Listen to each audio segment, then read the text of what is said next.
তিতাস একটি নদীর নাম।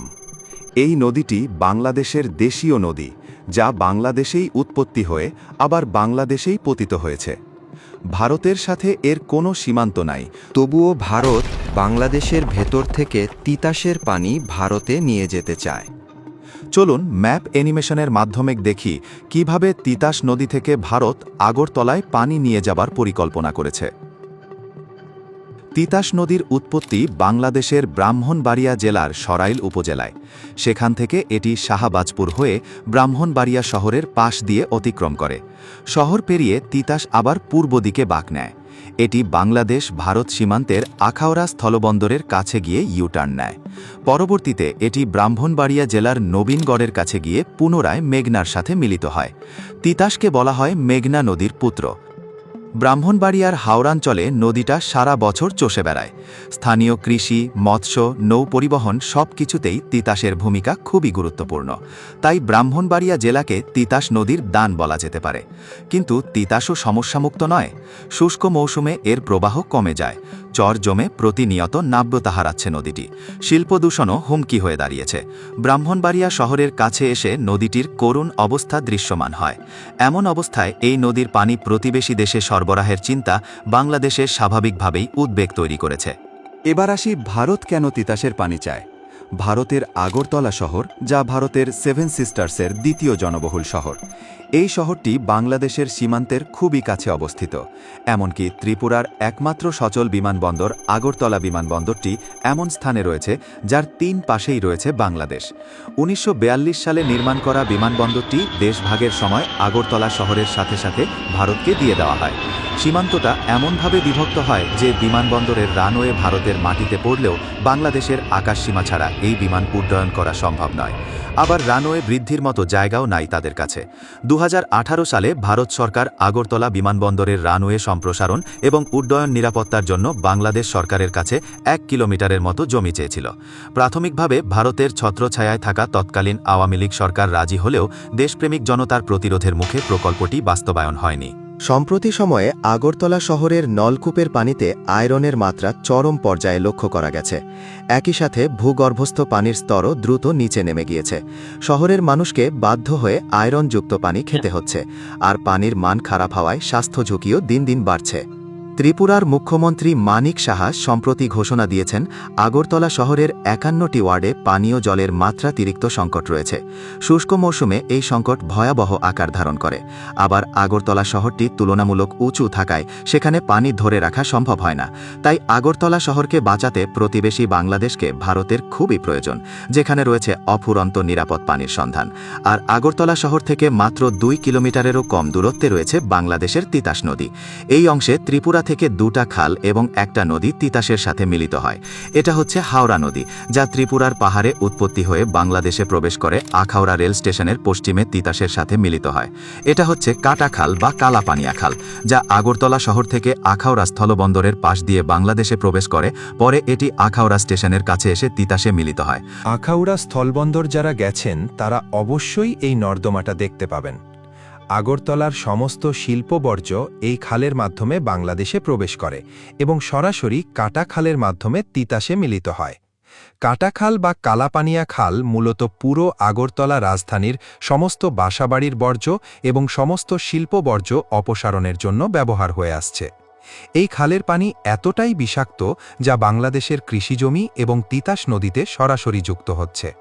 সম্প্রতি এই খালের সীমান্তে বাংলাদেশ সরকার ভারতের বাধা উপেক্ষা করে বাঁধ নির্মাণ করেছে। এতে আগরতলা শহরের বর্জ্য অপসারণ হচ্ছে না, ফলে শহরটি বসবাসের অনুপযুক্ত হয়ে পড়ছে। এদিকে সুপেয় পানির সংকটে ভুগছে শহরের অধিকাংশ বাসিন্দা। ফলে তিতাসই একমাত্র ত্রিপুরার রাজধানীকে বাঁচাতে পারে।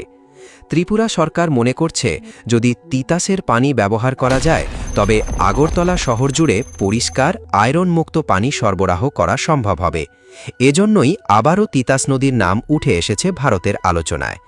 ভারত সেই সংযোগ ব্যবহার করে এবার 530 কোটি রুপির একটি নগর উন্নয়ন প্রকল্প হাতে নিয়েছে, যার মধ্যে তিতাসের পানি সরবরাহ ব্যবস্থাও যুক্ত আছে। ত্রিপুরা সরকার জানিয়েছে, প্রস্তাবটি এখনও গবেষণার পর্যায়ে আছে। সবকিছু ঠিকঠাক থাকলে সেটি ভারতের কেন্দ্রীয় সরকারের কাছে উত্থাপন করা হবে। কিন্তু এখানেই দাঁড়াচ্ছে মূল প্রশ্ন। বাংলাদেশ যখন গঙ্গার ন্যায্য পানি পায় না, তিস্তার সংকট সমাধান হয় না, তখন ভারতের দাবি কি গ্রহণযোগ্য? বাংলাদেশ একটি নদীমাতৃক দেশ। এদেশের অর্থনীতি, কৃষি, পরিবেশ সবকিছুই নদীর সাথে জড়িয়ে আছে। বাংলাদেশের নদীগুলোর ৯৯% এসেছে প্রতিবেশী দেশ থেকে। ভারতের দিক থেকে এসেছে অন্তত ৫৪টি আন্তঃসীমান্ত নদী, আর এখানেই শুরু হয় বৈষম্যের। ১৯৭৫ সালে গঙ্গার উজানে ভারত ফারাক্কা ব্যারেজ নির্মাণ করে। এর ফলে বাংলাদেশের দক্ষিণ পশ্চিমাঞ্চল ভয়াবহ পানি শূন্যতায় ভুগতে থাকে। বহু আলোচনার পর ১৯৯৬ সালে গঙ্গার পানি নিয়ে চুক্তি হলেও সেই চুক্তি আজও বাংলাদেশের পূর্ণ স্বার্থ নিশ্চিত করতে পারেনি। সবচেয়ে আলোচিত তিস্তা নদীর পানি চুক্তি আজও ঝুলে আছে। পশ্চিমবঙ্গ রাজ্য সরকারের আপত্তির কারণে এই চুক্তি কার্যকর হয়নি।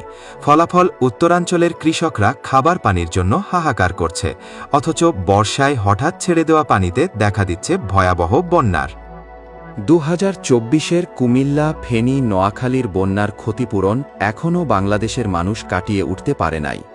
বাংলাদেশের অধিকাংশ মানুষ মনে করে ভারত ইচ্ছে করে ত্রিপুরার ডুম্বুর বাঁধ খুলে দিয়েছিল, যদিও পরবর্তীতে ভারত বলেছিল দুর্যোগপূর্ণ আবহাওয়ার কারণে বাঁধ খোলার বার্তাটি বাংলাদেশে পাঠানো সম্ভব হয় নাই।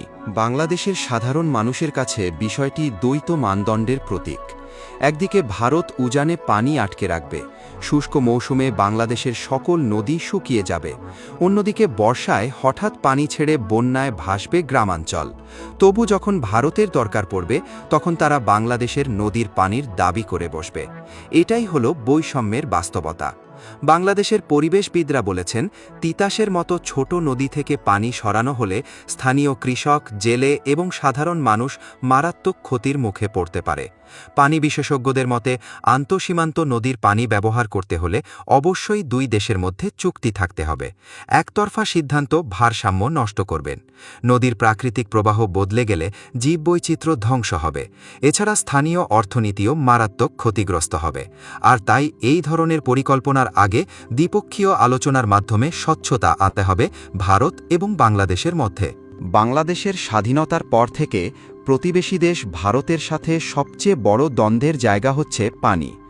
গঙ্গার পানি চুক্তি হলেও বাংলাদেশের প্রাপ্তি সীমিত, আর তিস্তার সংকট তো আজও সমাধান হয়নি। ভারত উজানে অসংখ্য বাঁধ নির্মাণ আর পানি প্রত্যাহারের মাধ্যমে বাংলাদেশের ন্যায্য পানির হিস্সা নিশ্চিত করতে ব্যর্থ হয়েছে বারবার।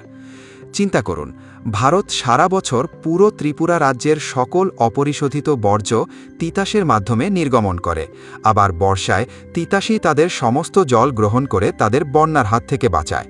অথচ আজ সেই ভারতই আবার বাংলাদেশের নদী থেকে পানি নিতে চাইছে। প্রশ্ন উঠেছে, যেখানে ন্যায্য পানি আদায় হয়নি, সেখানে এখন কি ভারতের চাহিদা পূরণ করবে বাংলাদেশ? বন্ধুরা, ভিডিওটি পছন্দ হলে অবশ্যই শেয়ার করুন। কিভাবে তিস্তা নদীকে ভারত ধ্বংস করছে এটা নিয়ে আমাদের